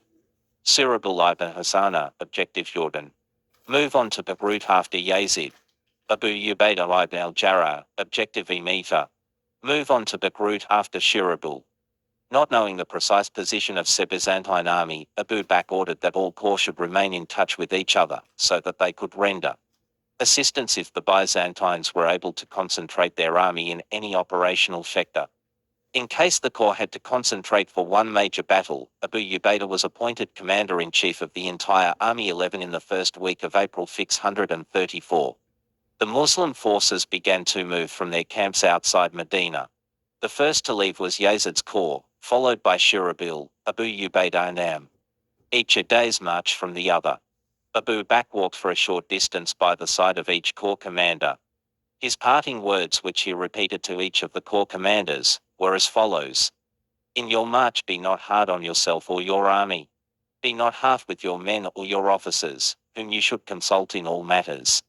Be just and abjure evil and tyranny, for no nation which is unjust prospers or achieves victory over its enemies. When you meet the enemy, turn not your back on him, for whoever turns his back, except to maneuver for battle or to regroup, earns the wrath of Allah.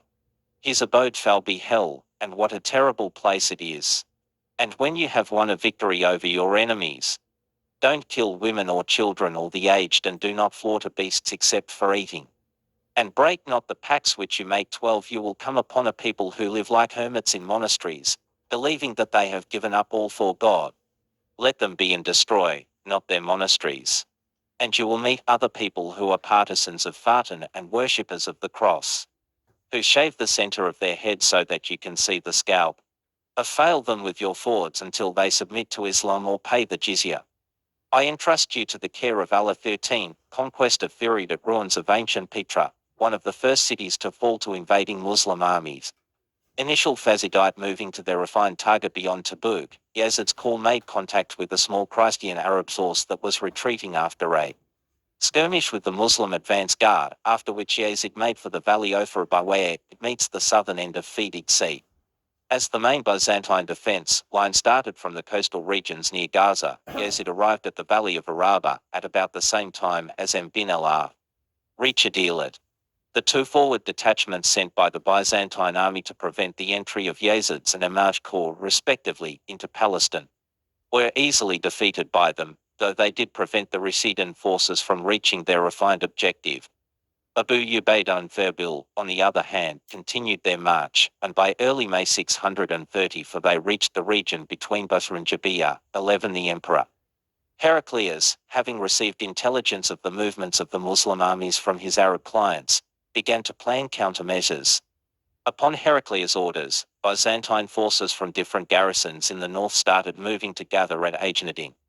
From here they could engage Amaj corps and maneuver against the flank or rear of the rest of the Muslim corps that were in Jordan and southern Syria. The strength of the Byzantine forces, according to rough estimates, was about 100,000. 14 Abu Ubaidah informed the Caliph about the preparations made by the Byzantines in the 3rd week of May 634. Because Abu Ubaidah didn't have experience as a commander of military forces in such major operations, especially against the powerful Roman army, Abu Bakr decided to send Khalid ibn Walid to assume command. According to early Muslim chronicles, Abu Bakr said, "By Allah, I shall destroy the Romans and the friends of Fatan with Khalid ibn al-Walid." 15. Map detailing the route of Khalid ibn Walid's invasion of Syria. Khalid immediately set out for Syria from al-Harrar in Iraq in early June. Taking with him half his army, about 8,000 strong. 11 there were two routes towards Syria from Iraq. One was via Damat al-Jandal, and the other was through Mesopotamia, passing through Raqqa. The Muslim armies in Syria were in need of urgent reinforcement. So Khalid avoided the conventional route to Syria via Damat al-Jandal, as it was the longer route and would take weeks to reach Syria. Khalid avoided the Mesopotamian route because of the presence of Roman garrisons there and in northern Syria. To engage them at a time when Muslim armies were being outflanked in Syria was not a wise idea. Khalid selected a shorter route to Syria, an unconventional route passing through Caesarean desert. It is recorded that his soldiers marched for 2 days without a single drop of water, before reaching a predetermined water source, Enosis. Khalid thus entered northern Syria and caught the Byzantines on their right flank. According to modern historians, this ingenious strategic maneuver unhinged the Byzantine defences in Syria 16 southern Syria. Ain Tamar, Korakir, Juwarik, and the historical city Ostade were first to fall to Khalid. Fugna al-Qawaritain and Hawaran were captured after the Battle of al-Qawaritain and the Battle of Hawaran. After dealing with all these cities, Khalid moved towards Damascus through a mountain path which is now known as Sanita al-Uqab Path, after the name of Khalid's army standard. From here he moved away from Damascus, towards Bofra, the capital of the Ghassanids. He ordered other Muslim commanders to concentrate their armies, still near the Syrian-Arabian border, at Bosra. At Maraz al-Rahab, Khalid defeated a Hashemite army in a quick battle, called the Battle of Marj al-Rahi. Meanwhile, Abu Ubaidah ibn al-Jarrah, the supreme commander of the Muslim armies in Syria, had ordered Sir Abdullah ibn Hassana to attack Bosra. The latter laid siege to Bosra with his small army of 4,000. The Roman and Ghassanid Arab garrison, realizing that this might be the advance guard of the larger Muslim army to come, sallied out of the fortified city and attacked Sherbil. Surrounding him from all sides, however, Khalid reached the arena with his cavalry and saved Sherbil. The combined forces of Khalid, Sherbil, and Abu Ubaidah then resumed the siege of Bosra, which surrendered sometime in mid-July 630 for Common Era, effectively ending the Ghassanid dynasty. Geographical map detailing the route of Khalid ibn Walid's invasion of Syria. Here Khalid took over the command of the Muslim armies in Syria from Abu Ubaidah, according to the instructions of the Caliphs. Massive Byzantine armies were concentrating at Ajnadain to push the invading armies back to the desert. Early Muslim forces claim the Byzantine strength to have been 90,000, although most modern historians doubt the figures. Yet consider this battle to be the key to breaking Byzantine power in Syria.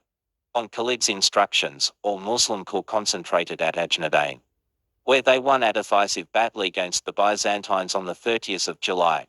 This defeat left Syria vulnerable to the Muslim invaders. Khalid decided to capture Damascus, the Byzantine stronghold. At Damascus, Thomas, son-in-law of Emperor Heraclius, was in charge. Having received intelligence of Khalid's march towards Damascus, he prepared for its defense, writing to Emperor Heraclius in Emesa for reinforcements. Moreover, Thomas, in order to get more time for preparation of a siege, sent armies to delay or, if possible, halt Khalid's march to Damascus. One of these armies was defeated at the Battle of Yeksain mid-August near Lake Tiberias, 145 kilometers 90 miles from Damascus. Another was defeated in the Battle of Maraz's Fasher on the 19th of August. These engagements had the desired effect, delaying Khalid long enough to prepare for a siege. However, by the time Heraclius' reinforcements had reached the city, Khalid had begun his siege. Having reached Damascus on the 20th of August, to isolate the city from the rest of the region, Khalid placed detachments south on the road to Palestine and in the north, at the Damascus-Emesa route, and several other smaller detachments on routes towards Damascus. Heraclius' reinforcements were intercepted and routed at the Battle of Finita al-Uqab, 30 kilometers 20 miles from Damascus. Khalid's forces withstood 3 Roman sallies that tried to break the siege. Khalid finally attacked and conquered Damascus on the 18th of September after 30 days. Although, according to some forces, the siege had in fact lasted for 4 or 6 months. Heraclius, having received the news of the fall of Damascus, left for Antioch from Fa. The citizens were granted peace on the promise of annual tribute, and Byzantine armor was given 3 days to go as far as they could. After 3 days, Khalid took a cavalry force, caught up to the Romans using an unknown shortcut, and attacked them at the Battle of Miraz el-Debaj, 305 kilometers 190 miles, north of Damascus. Conquest under Khalid Umayyad, dismissal of Khalid from commandant. On the 22nd of August, Abu Bakr, the first Khalid, died, having made Umar his successor. Umar's first move was to relieve Khalid from command and appoint Abu Ubaidah ibn al-Jarrah as the new commander-in-chief of the Islamic army. Abu Ubaidah got the letter memorializing this during the siege. But he delayed the announcement until the city had been conquered. Later on, Khalid pledged his loyalty to the new Khalid and continued to serve as an ordinary commander under Abu Ubaidah. He is reported to have said, "If Abu Bakr is dead and Umar is Khalid, then we listen and obey." 17. Abu Ubaidah moved more slowly and steadily, which had a concomitant effect on military operations in Syria. Abu Ubaidah, being an admirer of Khalid, made him commander of the cavalry and relied heavily on his advice during the whole campaign. 18. Conquest of the Central Levantine map detailing the route of Muslim invasion of Central Syria. Soon after the appointment of Abu Ubaidah as commander-in-chief, he sent a small detachment to the annual fair held at Abu al-Quds, modern-day Ibla, near 50 kilometers 31 miles east of Beirut. There was a Byzantine and Christian Arab garrison nearby, but the size of the garrison was miscalculated by the Muslim informants. The garrison quickly encircled the small Muslim detachment. But before it was completely destroyed, Khalid came to the rescue of the Muslim army. Abu Ubaidah, having received new intelligence, had sent Khalid. Khalid reached the battlefield and defeated the garrison on the 15th of October and returned with tons of looted booty from the fair and hundreds of Roman prisoners. By capturing Central Syria, the Muslims had given a decisive blow to the Byzantines. The communication between northern Syria and Palestine was now cut off. Abu Ubaidah decided to march Toful, which is about 150 meters 500 feet below sea level, where a strong Byzantine garrison and survivors of the Battle of Ajnadain were present. The region was crucial because from here, the Byzantine army could strike eastwards and cut Muslim communications with Arabia. Moreover, with this large garrison at their rear, Palestine could not be invaded. Khalid, commanding the advance guard, reached Fal first and found that the Byzantines had flooded the plains by blocking Terre over Jordan. The Byzantine army was eventually defeated at the Battle of Fal on the 23rd of January 635. 19 Conquest of Palestine. Next, the Muslim armies consolidated their conquest of the Levant as Serbulan and went deeper into Palestine. Betfan surrendered after a little resistance, followed by the surrender of Beriash and Sheburi. Umar, after having learned of the position and strength of the Byzantine army in Palestine, wrote detailed instructions to his corps commanders there and ordered Yazid to capture the Mediterranean coast. Ammon Serbil accordingly marched against the strongest Byzantine garrison and defeated them in the Second Battle of Ajnadain. The two corps then separated, with them moving to capture Nablus and Mawaz Jasha Hiva Gazandiupn in order to complete the conquest of all Palestine, while Furabil moved against the coastal towns Osakri and Tyre. Yazid advanced from Damascus to capture the ports Asaid and Aqwa Biblis and Beirut 20 by 635 Common Era. Palestine, Jordan and southern Syria, with the exception of Jerusalem and Caesarea, were in Muslim hands. On the orders of Umar, Yazid next besieged Caesarea, which, barring a suspension around the time of the Battle of Yam, lasted until the port fell in 640.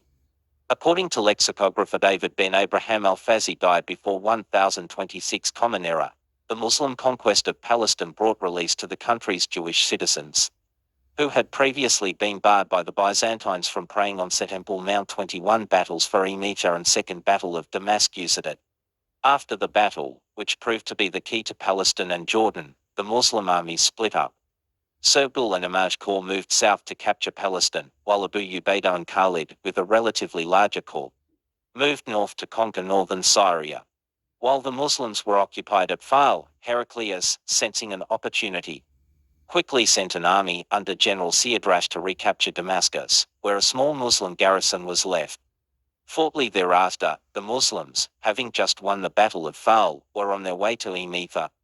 In the meantime, the Byzantine army split in two, one deployed at Miraz al-Rombeka Valley, led by Sinos, the other, commanded by Theodraf, stationed to the west of Damascus al-Shaba region. During the night, Theodraf advanced to Damascus to launch a surprise attack. Khalid's spy informed him about the move, and Khalid, having received permission from Abu Ubaidah, galloped towards Damascus with his mobile guard. While Abu Ubaidah sought and defeated the Roman army in the Battle of Marj-Rum, Khalid moved to Damascus with his cavalry and attacked and defeated Theodraf. A week later, Abu Ubaidah himself moved towards Heliopolis, where the great temple of Jupiter stood. In May 636, Heliopolis surrendered to the Muslims after little resistance and agreed to pay tribute. Abu Ubaidah sent Khalid straight towards Metha. Metha and Chalcis offered a peace treaty for a year. Abu Ubaidah accepted the offer and, rather than invading districts of Metha and Chalcis, he consolidated his rule in conquered land and captured Amar and Ma'arat al-Numan. Having mustered sizable armies at Antioch, Heraclius sent them to reinforce strategically important areas of northern Syria, like Metha and Chalcis. The Byzantine reinforcement of Metha violated the treaty, and Abu Ubaidah and Khalid accordingly marched there.